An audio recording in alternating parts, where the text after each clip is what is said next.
So right now we're asking your help to see if anyone recognizes 21-year-old Elisa Lam. We're seeking to get this photo out so we can find Elisa. Find Elisa. Find Elisa. Find Elisa. Find Elisa. We begin with a disturbing development in the search for a young Vancouver woman in Los Angeles. A grim discovery at a downtown LA hotel. Police now believe the body found inside a rooftop water tank. Mystery surrounding her death has only grown. A surveillance video of a Canadian woman adds to the mystery around her death.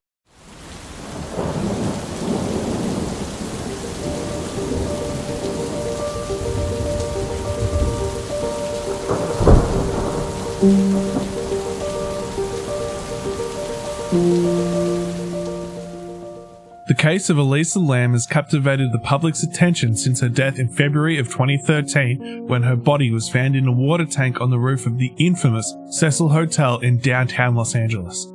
The circumstances surrounding her death have remained a mystery ever since. The last known footage of Elisa Lam shows her acting erratically in an elevator, seemingly hiding from someone or something. This footage has been the subject of much speculation and has fueled countless conspiracy theories. Elisa was a Canadian student travelling alone in the US when she checked into the Cecil Hotel in January. During her stay, she had to be moved to another room after complaints were made against her from her roommates. They claimed that she was behaving quite oddly, so management relocated her to another room where she remained for the rest of her stay. She had been in contact with her parents on a daily basis, but when she failed to call them, they raised the alarm. She was due to head towards Santa Cruz, but that would be difficult without any of her belongings. Staff at the hotel checked her room and found everything still there, including her wallet, ID, and laptop.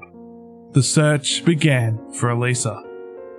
Police made a public statement asking for any assistance in locating Elisa.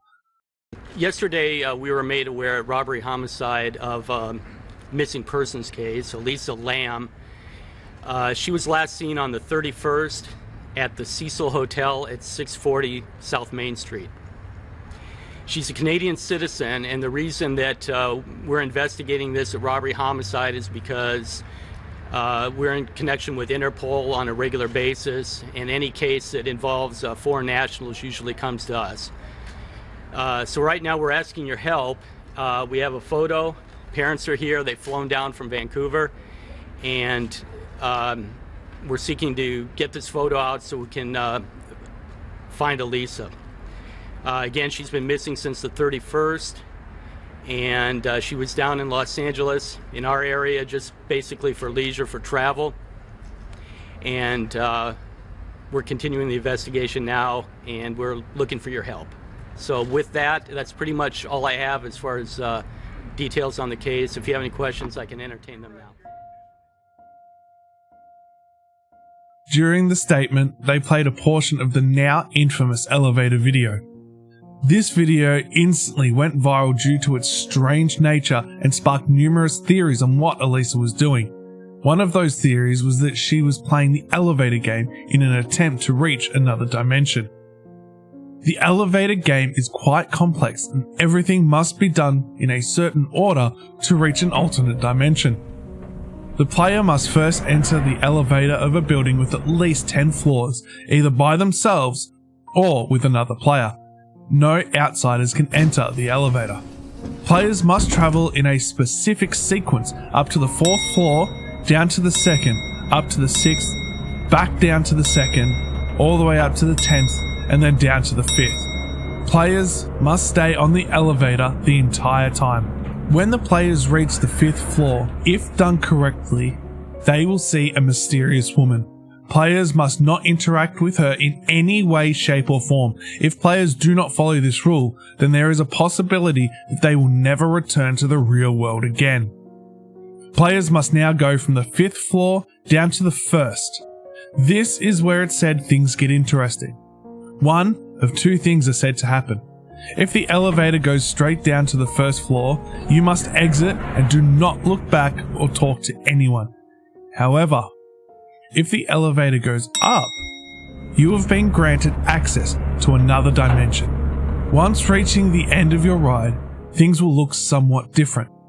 Different players claim to have seen different things. Some say the doors open up to a dark and spooky realm. Some say the power is out and there is no one else around anywhere. Some players claim to have looked out the window and seen only a red cross in the distance, while others have passed out. The only thing to do now is to attempt to return back to your original dimension. To do this, players must first find their way back to the elevator that they arrived on, and this can't be any elevator. It must be the exact same one you took up. Once you find your elevator, it's time to start traveling back through floors in a specific order. This time, you must travel to floor 4, down to the 2nd up to the 6th, back to the 2nd up to the 10th, and finishing on the 5th. Once you reach the 5th floor, it's time to head down to the 1st floor, if you can. If the elevator decides to take you back up, players must find a way to exit the elevator before reaching the 10th floor, or face the possibility of being trapped forever. If you travel down to the 1st floor, congratulations, you've just played the infamous elevator game.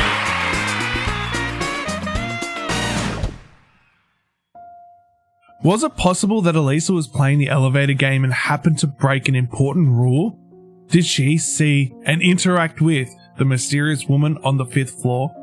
If this is the case, maybe this is what happens when you don't follow the rules exactly as written.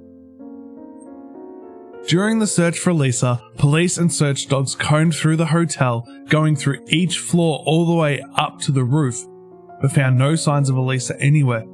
Eventually, guests staying at the hotel began to complain about the water having a brown tint to it, an unusual taste, and low pressure from the taps. Upon checking the large water tanks on the roof, the body of Elisa Lam was discovered floating face up and completely naked. Her clothes were floating in the water next to her, covered in a sand-like particulate. Her watch and room key were also found with her.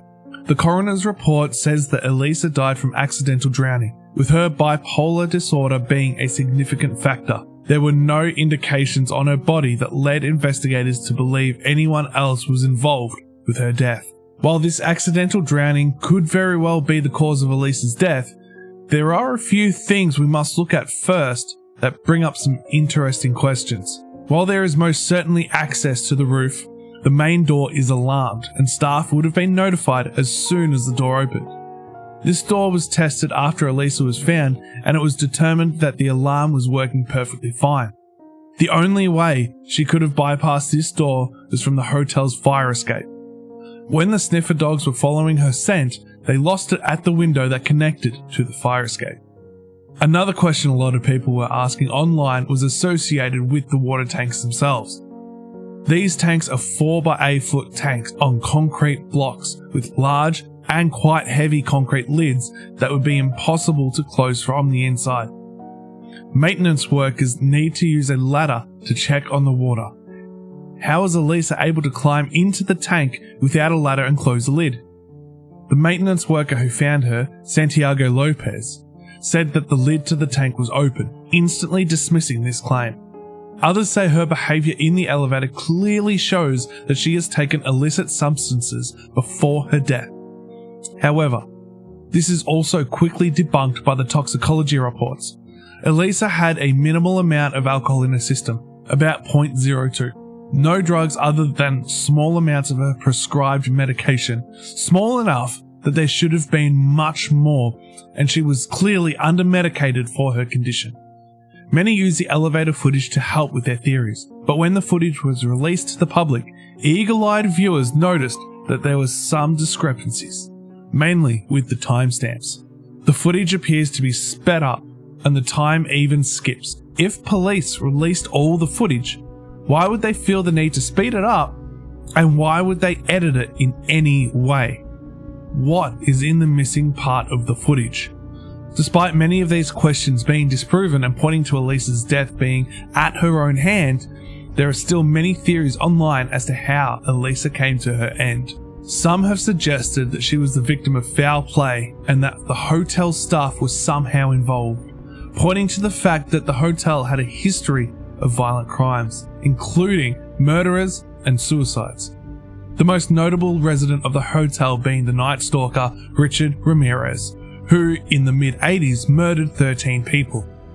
Another, not quite as well known serial killer who spent time inside the Cecil Hotel was Austrian-born Johann Unterweger, who took the lives of between 12 to 15 people, most of which during the early 90s. Another quite wild theory is that her death is linked to spirits that are supposedly haunting the hotel.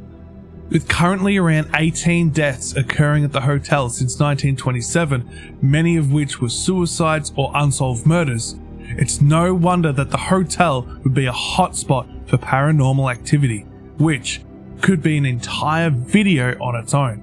While watching the footage and studying Elisa's behaviour, there is no one else that appears in the footage, leading some to believe she's seeing the spirits of these restless souls, leading her to her ultimate demise. One of the more out there theories is that Elisa Lam was taken out by the government during a tuberculosis test. It is claimed that there was a TB outbreak at the time, taking out a lot of the residents of Skid Row, which sits just a few blocks away from the hotel. The test for the strain of TB that was circulating at the time was called the LAM-ELISA, lipoarabinomannan enzyme-linked immunosorbent assay. Others take this theory one step further and claim that Elisa was used as a biological weapon to further take out the homeless population. As wild as this theory is, it doesn't seem to hold much weight, as during her autopsy there were no signs of tuberculosis. While it's still heavily debated, there are more rational theories around suicide and mental health. Her erratic behaviour within the footage shows quite clearly that she is suffering from some form of a mental episode. Elisa had a history with mental illness and was taking medication for treatment. Could she have stopped taking her medication which led to this? She was previously diagnosed with bipolar type 1 and depression. Her erratic behaviour would lead us to believe that she is in the midst of a manic episode. In September, Elisa's parents filed a wrongful death suit at the hotel, claiming that they had failed to inspect and seek out hazards in the hotel that presented an unreasonable risk of danger to Elisa and other hotel guests. The hotel argued that they could not have possibly foreseen anyone entering the water tanks on the roof, and since it remains unknown as to exactly how Elisa ended up in the tank, no liability could be assigned for failing to prevent it. 2 years later, in 2015, the suit was dismissed. The mysterious circumstances surrounding the disappearance and death of Elisa Lam leave more questions than answers, captivating the public and leading to some pretty wild theories about what happened to her. With speculations ranging from the elevator game and ghosts to a government covering up her murder, we may never know what really happened to Elisa. One thing we can all take away from this tragic tale is the importance of mental health and seeking help. If you know anyone who may be suffering from any form of mental illness, check up on them. Make sure they're okay. And if you feel like you are struggling, it's okay to ask for help.